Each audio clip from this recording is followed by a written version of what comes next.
손흥민 선수의 가장 큰 강점이라고 하면 양발로 때리는 슈팅, 그 다음에 빠른 속도를 바탕으로 한 어떤 돌파의 능력 이런 건데 그 두 가지가 다 안 나오거든요. 자, 그러면 왜? 이유를 한번 좀 봐야 될 것 같은데. 네, 오늘은 두 가지 이야기로 한번 정리해 보겠습니다. 첫 번째는 아니 토트넘 설마 저 혹시 다음 시즌 챔피언스리그 가게 되는 건가요? 이 챔피언스리그에 대한 마지막 희망 또 한번 얘기할 수밖에 없는 희망 고문에 약간 가능성이 열렸다. 예, 챔스 이야기 한번 해보고요. 두 번째는 손흥민 선수가 좀 무거워 보이는데 왜 그런지 그 이유도 한번 정리해 보겠습니다. 자, 첫 번째 토트넘 챔스 이야기입니다. 아니 이거 어떡하죠? 어제 저희가 쪼한테 그랜저를 시키지 않았습니까? 공식 사과 방송을 하나 했는데 왜 토트넘의 4위 가능성을 얘기를 해가지고 이렇게 토트넘을 무너뜨렸냐, 맨유에게 지지 않았냐. 그래서 쪼는 계속 그 토트넘이 4위 할 거다, 다음 시즌 챔스 갈 수 있을 것이다 이렇게 얘기를 했고, 맨유에게 맞대결 해서 지는 것 때문에 저희가 이제 끝난 거 아니냐 그래가지고 여기 와가지고 이렇게 물구나무 쓰고 죄송하다고 사과까지 했는데 이거 어떻게 합니까? 쪼가 맞을지도 모르겠습니다. 저희가 쪼한테 사과를 해야 될지 모르겠는데 아직 물론 몰라요. 모르는데 토트넘이 이번 새벽에 브라이튼을 2대0으로 잡았습니다. 전반전에 로메로의 약간 행운이 있었죠. 굴절된 골이 있었고 후반전에 해리케인이 쐐기골을 넣으면서 2대0 완성을 좀 거뒀는데 맨유전의 어떤 패배의 충격에서 벗어나는 동시에 승점을 3점을 추가하면서 순위를 일단 8트넘에서 7트넘까지 올렸습니다. 7위까지 올라갔는데 재미난 건 승점이에요. 승점이 48점이 됐는데 6위 웨스트햄과 승점이 똑같습니다. 골득실에 따라서 웨스트햄이 6위, 토트넘이 7위인데 4위 아스날이요. 비슷한 시간에 이번 새벽에 리버풀과 경기를 했는데 리버풀에게 졌습니다. 아스날이. 그래서 승점이 51점 그대로 머물게 됐는데 아스날과 토트넘의 승점 차가 3점밖에 되지 않습니다. 이 이야기는 한 경기 차로 붙었다는 얘기인데 물론 여전히 아스날이 한 경기를 적게 치르긴 했지만 한 경기 차다. 자, 이러면 4위 아스날, 5위 맨유, 6위 웨스트햄, 7위 토트넘이 한 경기로 4팀이 다 몰려있기 때문에 챔피언스리그 싸움은 끝까지 간다. 더 이상 유불리를 얘기하기가 좀 그래요.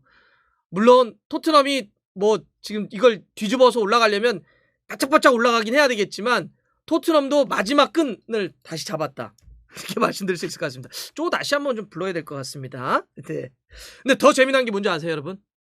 이번 주말, 정확하게는 일요일에서 월요일로 넘어가는 새벽 1시 30분에 토트넘이 누구랑 붙느냐? 웨스트햄과 경기합니다. 제가 금방 말씀드렸던 승점이 붙었다라고 하는 48점으로 같은 6위 웨스트햄과 7위 토트넘이 이번 새벽 월요일 새벽에 좀 붙기 때문에 런던 더비거든요. 여기서 만약에 토트넘이 이긴다? 이건 진짜 모르겠네요. 물론 토트넘 팬들은 이 얘기는 하실 것 같아요. 근데 토트넘이 너무 퐁당이어가지고 이기고 지고 이런 거 있잖아요. 그래서 이번에는 이겼기 때문에 웨스트햄 경기 지는 거 아닌가요? 라는 걱정은 할 수는 있겠지만 만약에 정말 이긴다고 한다면 이거는 진짜 모르게 된다. 챔피언스리그 싸움은 진짜 끝까지 간다. 토트넘 기준으로 따지면 토트넘이 현재 28경기를 했기 때문에 잔여 경기가 이제 10경기가 남게 되는 거거든요.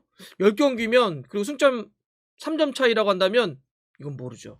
자, 이번 경기에 그러면 브라이턴을 잡으면서 이 가능성을 살려놓은 거니까 누가 최고였냐? 단연 해리케인입니다. 공식 MOM도 이제 해리케인이 됐는데 물론 이 경기는 기본적으로는 수비 조직력을 좀 칭찬을 해야 돼요. 토트넘에 다이어, 로메로, 벤뎁 평상시와 다르지 않게 나왔죠. 중앙도 호이비에로와 벤탄쿠르 이렇게 나왔는데 조직력 자체, 그리고 콘테 감독의 축구가 기본적으로 수비를 좀 강하게 하는 축구다 보니까 상대 오늘 브라이튼이 단 하나의 유효 슈팅도 때리지 못했습니다. 굉장히 고전했죠. 물론 토트넘의 수비가 잘한 것도 있지만 브라이턴의 공격이 최근에 거의 최악입니다. 최악. 너무나 안 좋죠. 기본적으로 덴번이라고 하는 수비수가 빠져나가면서 좌우 풀백의 공격 가담이 줄어들었다는 얘기 드렸고 공격 가담이 줄어들다 보니까 원래 그렇지 않아도 닐 모페를 중심으로 한 공격이 약한 팀인데 풀백들의 공격 지원도 없다 보니까 최근에 공격이 거의 뭐 나오지 않고 있거든요. 이번에 그 브라이턴이 토트넘에 지면서 최근 프리미어리그 6연패입니다. 정말 최악이죠. 그 6경기 동안 넣은 골이 단 한 골밖에 되지 않아요. 이렇게 브라이턴의 공격이 약했던 것도 있지만 토트넘이 어쨌든 수비 조직력과 콘테 감독의 실리적인 축구, 수비 축구가 이 경기에서 결과를 만들어냈다. 또 물질적으로 막아낸 거니까요. 자, 이렇게 수비가 안정되다 보니까 앞쪽에서 이제 그 공격수들이 앞에서 공격을 좀 전개할 수 있었는데 최고는 역시 해리케인이었습니다. 야, 해리케인이 오늘 하나의 골 그리고 3개의 큐패스 히트맵도 한번 보시면 대박이죠. 경기장을 안 뛰는 공간이 없습니다. 위아래 좌우까지 굉장히 크게 좀 움직여줬는데 골 넣는 장면 자체도 세기골 기가 막히죠. 57분이었는데 호이비에르가 딱 끊어낸 볼을 벤탄쿠르가 잡아가서 스루 패스. 벤탄쿠르 정말 이 앞쪽으로 전진 패스 해주는 능력 좋은 것 같아요. 쭉 찔러주니까 해리케인이 치고 들어가서 왼발로 슈팅을 때리는데 골키퍼 딱 위치 보고 니어로 때리죠. 진짜 잘 때렸어. 니어로 그대로 때렸던 전개, 마무리 두 개 다 완벽한 그런 득점이었습니다. 해리케인이 전반기만 하더라도 정말 하리칸에다 뭐 해리케인 어떻게 된 거냐 그런데 확실히 돌아온 캐테식의 느낌을 그대로 좀 보여주고 있는데 최근에 확실히 좋아요. 움직임 뭐 공격 포인트가 아니더라도 움직임 자체가 확실히 좀 올라갔다는 느낌인데 기록까지도 대단한 기록을 좀 만들어냈습니다. 오늘 해리케인이 골을 하나 추가하면서 프리미어리그 개인 통산 부분 지금 1992년 출범한 프리미어리그 역사에서 모든 선수 통틀어서 5위입니다. 대박이죠. 그동안 이제 해리케인이 이번 골이 몇 번째 골이냐면 자 한번 볼게요. 178번째 골입니다. 이거는 램파드가 갖고 있었던 177골을 하나 차로 뛰어넘으면서 이제 5위가 된 건데 가장 많은 프리미어리그에서 개인 통산골을 넣은 선수는 전설이죠. 알란 시어러가 260골. 와 이거는 깨질까? 거의 안 깨질 것 같은 그런 기록인데 그 다음 2위가 웨인 누니가 있고요. 208골 그리고 앤디 콜이 187골 아구에로가 184골 이렇게 되고 이어서 이제 5위가 해리케인이 되는 건데 해리케인의 이 득점이 더 대박인 건 뭐냐면 경기 수를 한번 좀 보세요. 알란 시어러 같은 경우는 400경기 이상 치렀고 웨인 누니도 500경기 가까이 치렀고요. 앤디 콜도 400경기 이상 그 다음에 아구에로도 275경기를 치러서 이렇게 골을 넣은 건데 그러고 보면 아구에로도 진짜 골을 많이 넣었군요. 해리케인은 272번의 경기에서 이 정도의 골을 넣은 거니까 순도라고 할까요? 골 결정면에서는 정말 대박이다. 그리고 또 하나 해리케인이 그 기록한 게 뭐냐면 원정 프리미어리그 경기에서는 최다골 기록이에요. 95골 95골을 넣었는데 이것도 대박인 게 이 기록이 어떻게 나왔냐면 139경기 원정 경기에서 나온 골이 이만큼이거든요. 야 이러면은 이게 뭐야? 좀 엄청난 기록인데 이게 루니가 갖고 있었던 94골이 프리미어리그 원정 개인 최다골이었거든요. 근데 이거를 이제 하나 골 차로 뛰어넘으면서 새로운 신기록을 만든 건데 근데 이것도 대박인 게 루니는 243경기를 뛰면서 이 골 기록을 기록한 거예요. 그런데 해리케인은 139경기면 루니보다 104경기를 적게 치르고도 그 골 기록을 넘어섰다고 하는 거니까 해리케인의 결정력은 진짜 인정 안 할 수가 없다. 네. 그리고 신기한 기록도 하나 있던데 해리케인이 모든 데 통틀어서 토트넘 유니폼 입고 이번에 넣은 골이 243번째 골이라고 하는데요. 이게 되게 웃긴 게 홈과 원정에서 넣은 골이 똑같습니다. 121골 121골 홈과 원정이 한 골 비죠. 이거 중립지역에서 넣은 거예요. 한 골은. 그래서 홈과 원정 가리지 않고 정말 똑같이 골을 집어넣는 해리케인의 결정력. 상황과 조건 따지지 않고 골 결정력이 뛰어나다는 거니까 해리케인 진짜 확실히 살아났다. 이번 시즌만 놓고 보더라도 오늘 골 추가하면서 올 시즌 프리미어리그에서 12번째 골인데요. 이거는 리버풀의 살라, 조타에 이어서 프리미어리그 득점 랭킹 3위로 뛰어 오르는 거고 토트넘에서는 이제 손흥민보다 골이 더 많아지면서 토트넘 내에서는 1위가 되는 겁니다. 풋볼 런던에서도 이러한 해리케인의 골 결정력을 평가하면서 평점을 8점 높은 평점을 좀 줬습니다. 자, 여기까지가 이제 해리 케인을 중심으로 한 토트넘이 이번 경기를 잡아냈고 챔피언스 리그의 가능성을 열었다라는 이야기인데, 두 번째로 한번 이야기를 해보자면, 반면에 손흥민 선수는 좀 무겁네요. 지난번 맨유와 경기 때도 몸이 확실히 조금 무겁다 이런 느낌이었고, 이번 경기 브라이턴 경기도 가볍진 않았습니다.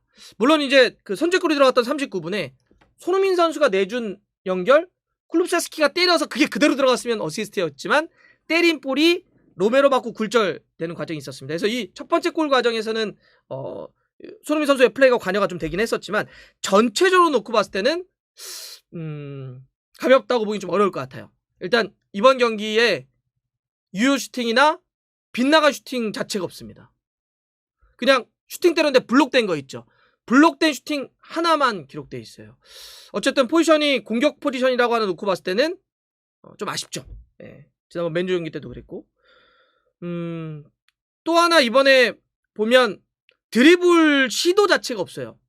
그러니까 당연히 성공한 것도 없죠. 과감하게 뛰어들어가는 모습들도 좀 보이지 않았단 말이에요. 막 1대1을 돌파한다든지. 손흥민 선수의 가장 큰 강점이라고 하면 양발로 때리는 슈팅, 그 다음에 빠른 속도를 그 바탕으로 한 어떤 돌파의 능력, 이런 건데 그 두 가지가 다 안 나오거든요.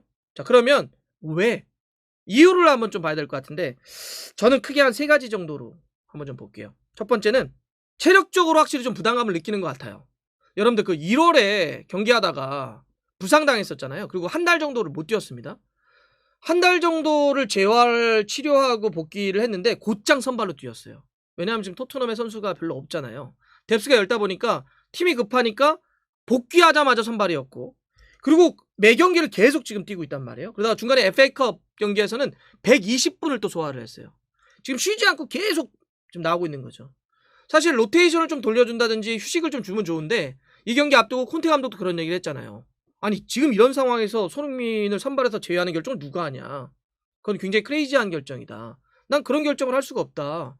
지금 팀의 선수단의 공격수의 어떤 뎁스를 봐봐. 그리고 손흥민 선수의 그동안 해왔던 걸 봐봐. 어떻게 빼? 이런 거죠. 그러니까 그만큼 손흥민 선수가 쉬지 못하고 계속 지금 하고 있다. 이게 일단 첫 번째 문제점이고요. 그러다 보니까 체력적인 고갈들이 좀 있죠. 두 번째는 이게 클롭세스키의 겨울의 영입 이후에 약간 나타나는 현상이기도 하거든요. 자, 이날 경기에 클롭세스키와 손흥민 선수의 히트맵을 비교해보면 어떤 특징이 있냐면, 클롭세스키는 확실히 손흥민 선수보다는 전체적으로 높게 위치가 돼 있어요. 손흥민 선수는 클롭세스키에 비해서는 확실히 좀 낮은 위치까지 와 있죠. 이런 현상들이 왜 일어나냐면, 자, 클롭세스키는 느려요. 왼발의 감은 좋지만 느리기 때문에 클롭세스키가 밑으로 내려와 있으면 볼을 갖고 자기가 드리블해서 올라가는 시간이 오래 걸리거나 효과적이지 못합니다. 느리니까 올라갈 수가 없잖아. 그러니까 미리 올라가 있어요. 쉽게 얘기하면 미리 올라가 있는 거예요. 그리고 여기 비어있는 거를 도어티와 같은 선수들이 커버를 계속 하게 됩니다. 자, 그러면 클롭세스키가 내려와서 올라가지 못하고 올라가 있으면 이쪽까지 손흥민 선수도 같이 올라가요? 그럼 어떻게 돼요? 수비 밸런스가 깨지죠. 그런데다가 콘테 감독의 축구는 수비에 대한 조직력을 중시 여기기 때문에 공격수들이 전부 다 올라가 있는다? 이건 상상할 수가 없어요. 그럼 클롭세스키가 올라가기 때문에 손흥민 선수가 내려올 수밖에 없습니다. 그래서 수비 가담도 상당히 많이 할 수밖에 없기 때문에 이런 히트맵이 나오는 거죠. 자, 이게 두 번째 이유. 클롭세스키의 등장이 손흥민 선수의 포지션을 좀 더 밑으로 내린 어떤 그 영향을 미쳤다. 세 번째는 바로 이런 이유 때문에 손흥민 선수가 이러면 어때요? 플레이를 할 때 내려와 있기 때문에 공격을 할 때는 또 올라가야 되잖아요. 이러면 스프린트를 걸 수 있는, 뛰어야 되는 거리가 어떠나요? 길어지죠. 멀어지죠. 네. 이러면 그렇지 않아도 첫 번째 얘기 드렸던 체력적인 소모가 있는 상태에서 뛰어야 되는 거리도 멀어진다? 이러면 어떻게 되죠? 손흥민 선수의 강점이라고 할 수 있는 스프린트, 과감한 어떤 1대1 상황에서의 돌파를 시도, 이런 자체의 횟수가 떨어질 수밖에 없는 겁니다. 네. 그래서 이렇게 내려와 있다 보니까 오히려 어떤 게 더 많아지느냐, 여러분들 스탯을 보면 되게 흥미로운 게 있는데, 손흥민 선수가 이렇게 직접 드리블이라든지 아니면 슈팅은 줄어들었지만 오히려 패스, 킥패스를 이번 경기 3개 했고요. 패스 공률이 92%입니다. 이건 뭘 뜻하냐면 오히려 약간 플레이메이커처럼, 미드필더처럼 내려와서 플레이했다는 거예요. 패스에 대한 성공률, 패스에 대한 시도가 많다는 얘기는 공격수는 상대 밀집 사이에 있기 때문에 사실 패스 성공률이 떨어지거나 패스 숫자가 그렇게 많을 수가 없어요. 근데 내려와 있다 보니까 손흥민 선수가 오히려 밑에서 찔러주거나 연결해주는 그런 패스 시도 성공률이 높아진다는 거죠. 바로 이런 이유 때문에 공격수로서의 손흥민 선수의 날카로운 어떤 돌파, 빠른 스피드, 스프린트 이런 게 보이지 않는 이유는 바로 이런 것 때문에 그렇다. 그런데도 불구하고 어쨌든 한 템포 약간 좀 체력을 세이브해주고 가는 것도 좋을 거라는 생각이 드는데 콘테 감독의 말처럼 지금은 손흥민 선수를 쉬게 하지 못할 거예요. 특히나 다가오는 주말 웨스트햄과의 경기는 챔피언스리그 싸움에 정말 너무너무 이제는 마지막 끈을 잡아야 되는 그런 경기이기 때문에 이번 경기도 보세요. 80분에 루카스 모우라하고 빼주잖아요. 손흥민 선수를. 그 얘기는 주말에 또 선발로 뛰게 하겠다는 거거든요. 어쩔 수 없어요. 그리고 아마 콘테 감독은 그런 생각을 할까요? 어차피 A매치 데이니까 좀 있으면 그때 조금 어떻게 해라 이런 걸까요? 일단 그때까지는 손흥민 선수 계속 쓸 것 같습니다. 예. 풋볼 런던 같은 경우도 그래서 이번에 손흥민 선수의 평점을 6점 줬는데 내용은 전반전의 골 장면에서 클룹세스키의 슈팅을 돕긴 했지만 좀 더 뭔가를 보여주고 많은 회복을 위해서 열심히 노력했고 뛰었지만 큰 임팩트를 만드는 데는 어려움을 겪었다. 이렇게 하면서 이제 6점을 줬습니다. 풋볼 런던도. 근데 그런 것도 있어요. 한편으로는 약간 자신감이 조금 떨어진 듯한 느낌도 있거든요. 주위에서 하도 말하고 뭐 또 기복이 있네 뭐 에이징 커브가 어떠네 하도 말을 하니까 공격수나 이런 이제 선수들은 신경도 쓰이고 잘 안 되니까 또 슈팅 때렸는데 또 안 되면 어떡하지? 이런 것 때문에 그런 느낌도 살짝 있는데 공격수는요 스트라이커는 골 넣으면 또 막 올라옵니다. 예. 지금도 뭐 프리미어리그에서 득점 랭킹 이 정도 해주면 잘하는 거잖아요. 이번에 웨스트햄이 경기가 더 중요하니까 큰 경기 때 어떻게 하는지 한번 보죠. 그리고 이 경기를 통해서 손흥민도 토트넘도 그 퐁당퐁당을 깰 수 있을지도 한번 좀 보겠습니다. 여러분들 그냥 믿고 좀 기다려주세요. 잘할 겁니다. 뭐 조금 그럴 수도 있어요. 확 올라옵니다. 예.